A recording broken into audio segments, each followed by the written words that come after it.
मित्रांनो नमस्कार. डांगण होला यूट्यूब चॅनलच्या आजच्या एका नवीन व्हिडिओमध्ये आपलं आदिम स्वागत. मंडळी, तुम्ही जर आपल्या चॅनलवर नवीन असाल तर आपल्या चॅनलला सबस्क्राईब करून घ्या आणि बाजूची बेल आयकॉन दाबायला अजिबात विसरू नका. तर नेहमीप्रमाणे आपण आहे आता इथे जंगलामध्ये. बाजूने जंगल दिसतोय आणि इथं हा माळ दिसतोय. तर ह्या माळात इथं आयुर्वेदिक असणारी जंगली रानभाजी शोधण्यासाठी माणसं गेलेत पुढं आणि मी चालू आहे त्यांच्या पाठीमागं. तर आते आमची गंगूबाई नाडेकर आणि भासा संदीप नाडेकर ह्या आज्या ते गेल्यात भाजी खुडायला. तर ही भाजी आहे ना मित्रांनो, ही या पावसाळ्याच्या दिवसात मिळणारी एक जंगली दुर्मिळ अशी रानभाजी. तर ती भाजी शोधायला गेलेत इकडं खाली गेलेत. तर ती भाजी पावसाळ्याच्या दिवसातच आपल्याकडे भेटते आणि ती दुर्मिळ आहे, कमी प्रमाणात भेटते. तर तिचे उपयोग चांगले आहेत. ती भाजी आरोग्यासाठी शरीरासाठी चांगली आहे. पित्त झालं असेल तर पित्तावर चांगली आहे. तसेच रक्त शुद्धीकरणासाठी सुद्धा चांगली आहे. आणि जे मुतखडा असतो त्या मुतखड्यावर सुद्धा त्याचा म्हणजे जास्त खाल्ल्यानं किंवा त्याचा रस काढून पिल्यानं, काढा करून पिल्यानं मुतखडाही बरा होतोय. तर अशी ही रानभाजी खाली इथं माळाला आहे आणि ही आज्या ते गेल्यात भाजी खुडायला. भाजी म्हणजे चिचुरडा राहतात ते साधारण हिरव्या वाटाण्याच्या आकाराची दिसायला पण तशीच हिरव्या वाटाण्यासारखी, चवीनं कडू आहे. तर ही पित्तासाठी चांगली, पित्त मारायला किंवा पित्त जाळायला चांगली आहे आणि रक्त शुद्धीकरणासाठी चांगली, मुतखड्यासाठी सुद्धा याचा उपयोग चांगला होतोय. त्याचं झाड आहे ना मित्रांनो, वांगीच्या झाडासारखं असतंय. शेम वांग्याचं झाड, वांगीच्या झाडाला जसे काटे असतात तसंच ते झाड आहे त्याचं. त्या वांगीच्या झाडासारखे काटे आहेत आणि फुलंसुद्धा वांगीच्या झाडासारखीच आहेत. तर ते गेलेत ती भाजी खुडायला, म्हणजे चिचुरडा खुडायला गेलेत. तर आता आपण चाललो आहे त्यांच्याकडं. आता तिथे गेल्यावरच तुम्हाला ते झाड दाखवितो कसे. चाईचा मोहर जो असतो, चाईचा बार, याच्यामध्ये सुद्धा चांगली लागते. तर ही एकदम करायची सुद्धा सोपी पद्धत आहे. तर आता आपण पहिल्यांदा खाली जाऊ आणि मग पाहूया ती भाजी तुमच्यापर्यंत पोहोचवतो. तर मित्रांनो, आता आपण पोचलो आहे जिथं भाजी म्हणजे चिचुरडा खुडीत आहेत तिथं पोचलो आहे. तर हे चिचुरड्याचं झाड दिसतं आहे, चिचुरडा दिसतात आणि इथं हे खुडताना दिसतात.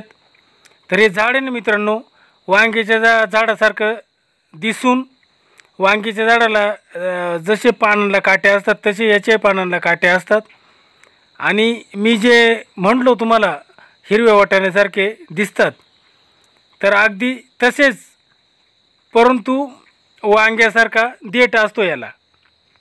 आणि हे फुलंसुद्धा असतात त्याला बारीक बारीक. तर हे झाडं आपल्याला दिसतात आणि झाडांचे निळे पिवळे असणारे फुलंही दिसतात. तर इथं ह्या जोडपामध्ये, ह्या इथं गवताळामध्ये हे भरपूर असे चिचुरडीचे झाड आहेत.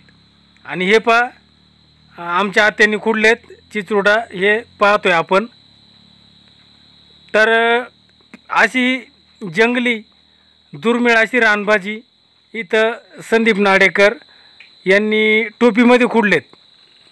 हे एवढे चिचुरडा खुडलेत, एकदम हिरव्या वाटाण्यासारखे दिसून. आणि त्याला वांग्यासारखाच देठ असतो, त्या देठालासुद्धा वांग्यासारखेच काटे असतात. हे हे त्याचं झाड आणि या झाडाला असणारे ते चिचरुडा हे फळ हे असं आमच्या जंगलामध्ये या पावसाळ्याच्या दिवसामध्ये ना मित्रांनो भरपूर भेटते आपल्याला. गायख्या गवारी गुराखी जे असतात हे शेळ्या गुरांच्या मागे भरपूर असे चिचरुडा खुडून आणतात. हे चिचरुडा काही तव्यावर टाकायचे, कांदा कापायचा, मीठ मिरची टाकायची, ते थोडंसं भाजून घ्यायचं आणि आपण हिरव्या मिरचीचा गरडा करतो त्या पद्धतीनं ते तव्यावर घसरायचे.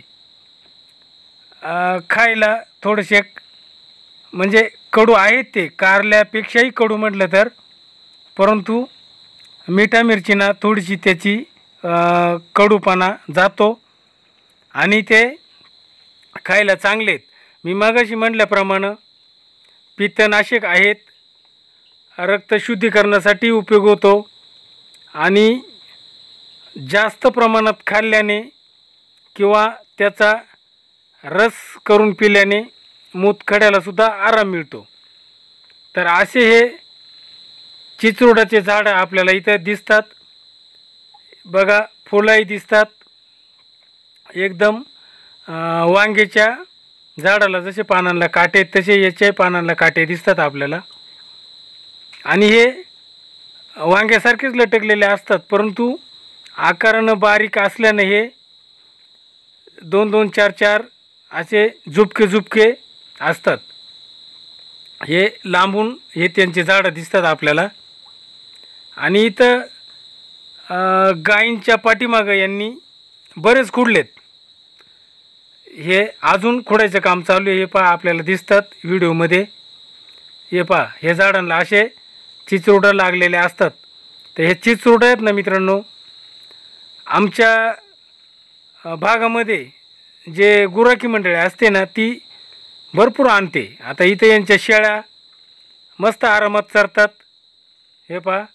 आणि शेळ्या गुरात चरत असताना एक टाईमपास ही भाजी खोडायचं काम इथं चालू आहे.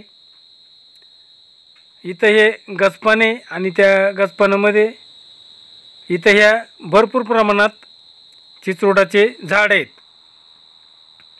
तर हे पहा ह्या आज्या-नात्यांनी गंगूबाई नाडेकर, आत्या संदीप नाडेकर बासाई यांनी एवढे टोपीवर हे चिचरुडा खुडलेत. हे आपल्याला हे पहा हे टोपीवर चिचरुडा खुडलेत. तर यांची चांगलीच भाजी होणार आहे आता. तर या शेळ्या गुरांच्या मागे ना मित्रांनो आमच्या भागामध्ये बरेच असे भाज्या कंदमुळे मिळतात. तर कसा वाटला आजचा व्हिडिओ हे मला कमेंटमध्ये जरूर कळवा. आपण कुठून पाहत आहे हे पण सांगा. ह्या व्हिडिओमध्ये आपण इथंच थांबतोय. नमस्कार.